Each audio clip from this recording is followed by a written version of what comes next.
people are like terrified at how Trump might reshape Canadian society, redefining our relationship with America, there are a lot of younger Canadians who do want to see our society reshaped. To be clear, there is a very healthy debate that needs to take place and has taken place about the benefits and costs of globalization.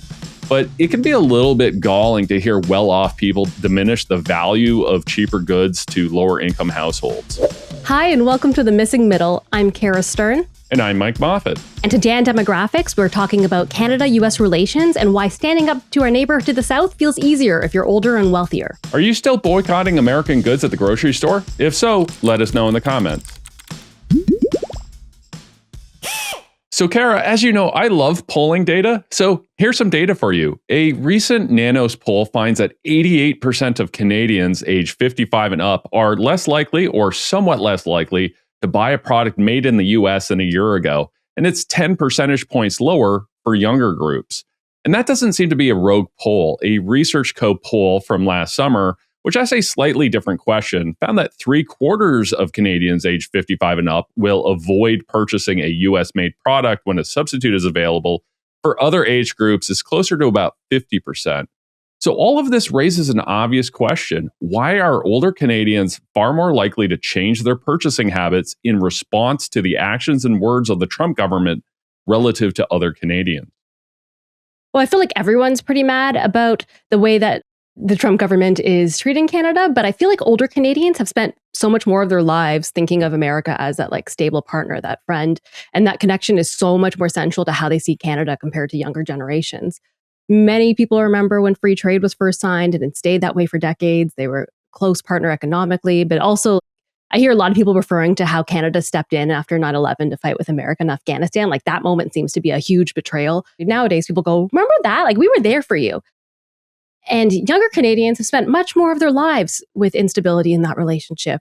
You know, you think about Gen Z, like they grew up with Trump being president through so much of their like parts of their lives where they're aware of the world. So like America hasn't actually been that stable long-term partner in their minds compared to older generations.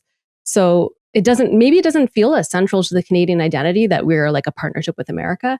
But also, I suspect there's a lot of people who don't believe the system has been working for them who are younger. So while people are like terrified at how Trump might reshape Canadian society, redefining our relationship with America, there are a lot of younger Canadians who do want to see our society reshaped. And if you look at the polling from last election, it's really clear that boomers cared a lot more about responding to Trump as their top issue, whereas younger Canadians by far considered affordability and cost of living to be their top issue. Yeah, I think there's a lot there that, you know, we do have different top of mind issues. I do think younger Canadians do see the appeal of changing the system and kind of radical change. But you know, I also wonder how much wealth and time bring into this. So I think of folks like my parents and their friends who will go to the grocery store or do online research and find out where like a particular type of jam is made and go, okay, is there a Canadian substitute for that? And I would love to be able to do that. I just don't have the time to be doing that kind of research. You know, I'm at Food Basics or Walmart with the kids, and I'm just going, okay, I'm gonna grab this because it's quick, right? I'm not spending a ton of time reading the labels. So I think there is an element of, you know, not just how we feel about Canada-U.S. relationships, but I do think wealth and income and time also kind of explains that differences in behavior. Well, there are people who we know have taken this to an extreme. And I know that you're one of them in some ways, even if it's not at the grocery store. Can you tell us about your new car? Yeah, absolutely. So while I say, you know, I don't have time to compare types of jam at the grocery store, I do admit for larger purchases, I do this. And I have a very recent example here that was in London, Ontario with my family back over Christmas. And on Boxing Day, there was a big ice storm. And what ended up happening was a tree fell on my car. My car was parked at my mother-in-law's in Old North near Western. An older tree got coated in ice and then boom, landed on my car, complete write-off. So all of a sudden, I'm in the market for a new car and I wasn't kind of expecting to. And I did some research and all of, you know, I think over the last pretty much my entire life, I've always bought a car assembled in the United States. Just whatever car I happen to want, it just happened to be assembled there.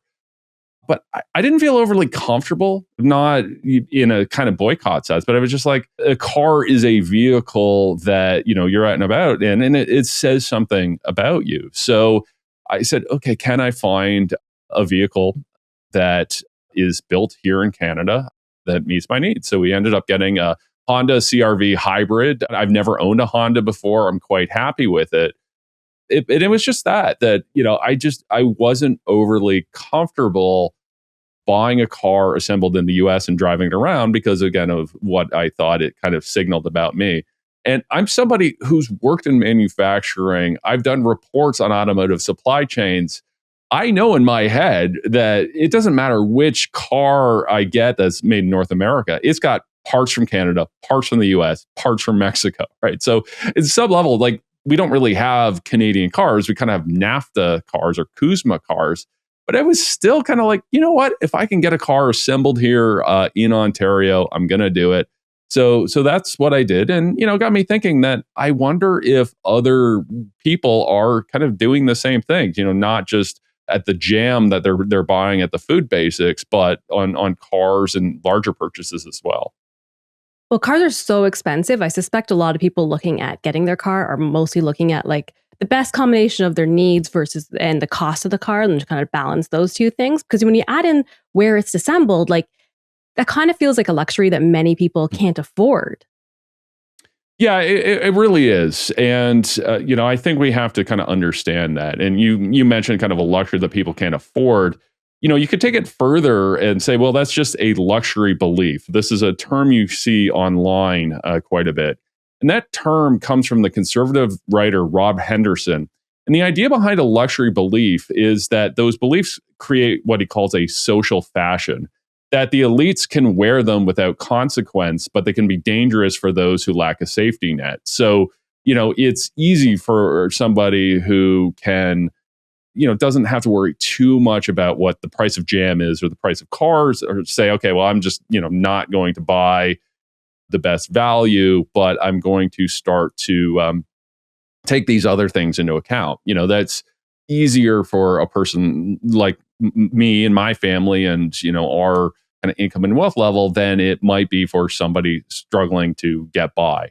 So if there is a belief out there that what it means to be a quote unquote good Canadian is that you should pay more for a good not made in the United States, then absolutely that ventures into luxury belief territory and is problematic. That when people in higher income and wealth brackets, they won't really notice the extra expense. But for those with more limited means, it could make the difference between being able to put food on the table or pay the rent. And I don't think we should judge lower income families for looking for the best value. This is something that's bothered me for a long time. So, for example, I always get a bit bothered when people dismiss the benefits of global trade as going, well, sure, we can get t-shirts and sneakers cheaper, big deal. And to be clear, there is a very healthy debate that needs to take place and has taken place about the benefits and costs of globalization. But it can be a little bit galling to hear well-off people diminish the value of cheaper goods to lower income households. So to be clear, I don't think personally avoiding US-made products enters into the category of luxury belief. I think it only becomes problematic or only becomes a luxury belief if I go around starting to expect that other people make the same decisions that I did. I don't usually see people judging others for not buying Canadian products if they can't afford to. Like, I know early on when people were boycotting American produce in grocery stores, it was fun watching how, like, you'd see the Loblaws price it this way, and then they would drop it and drop it and drop it, and all of a sudden it's in super clearance, and people were still not buying it if they could afford not to. But it was also kind of nice for people who normally can't afford those things to be able to actually get them for much cheaper than they normally would. I don't think there was judgment if it was out of a financial need.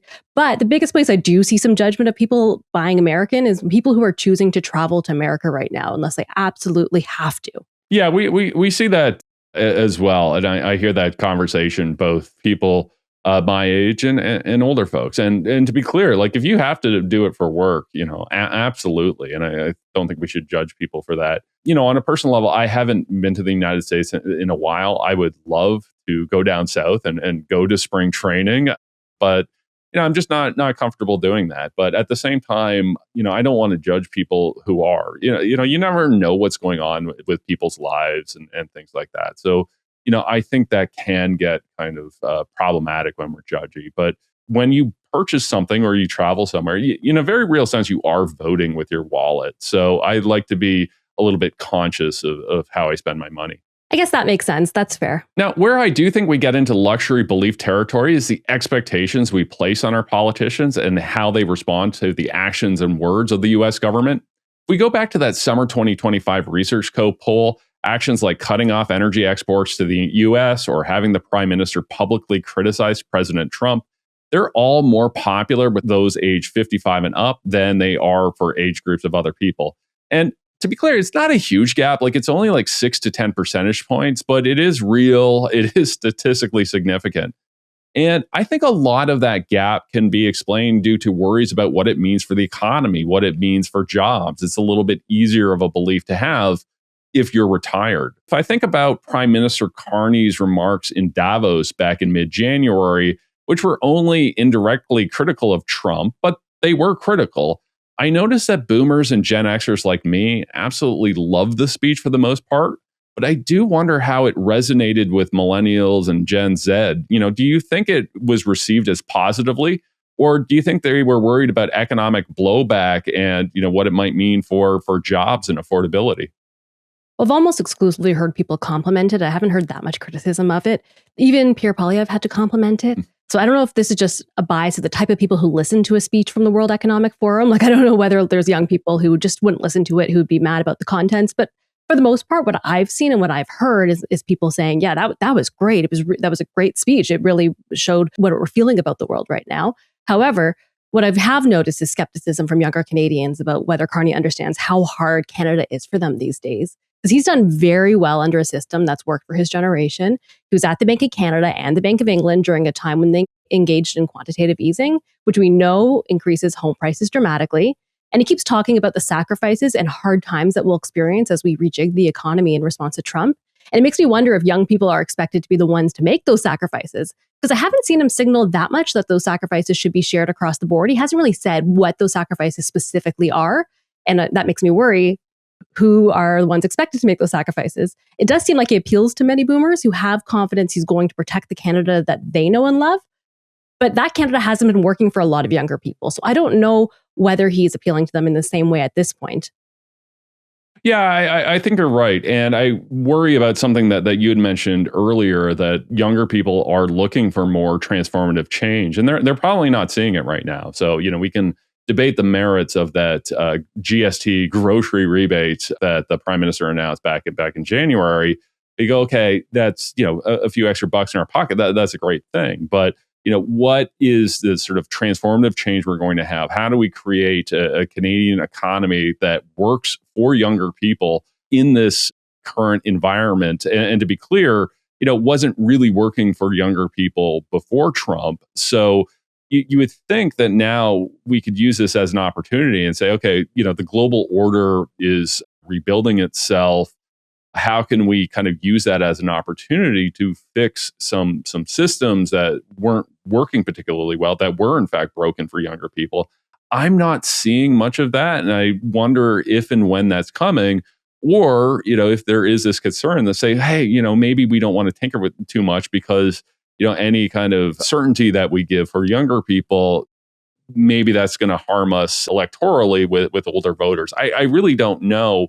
But there does seem to be a certain level of caution there and, not any kind of real plan to address the concerns of those younger people. Yeah, he knows that his base is largely boomers, largely older people. And so I wonder if he's willing to, not poke them at all, or if he's too scared to do that. Because I know that when we talk about housing, if we want to make housing cheaper, that obviously comes out of the cost of homes right now. So the people who have are going to lose money. And it makes me worry that he won't want to harm people's wallets who are his base, in which case, what happens to younger people? What's this version of Canada that we're building now? And I hope it's a more equal one. So I keep looking out to see whether they'll start signaling what they're hoping to do for younger people.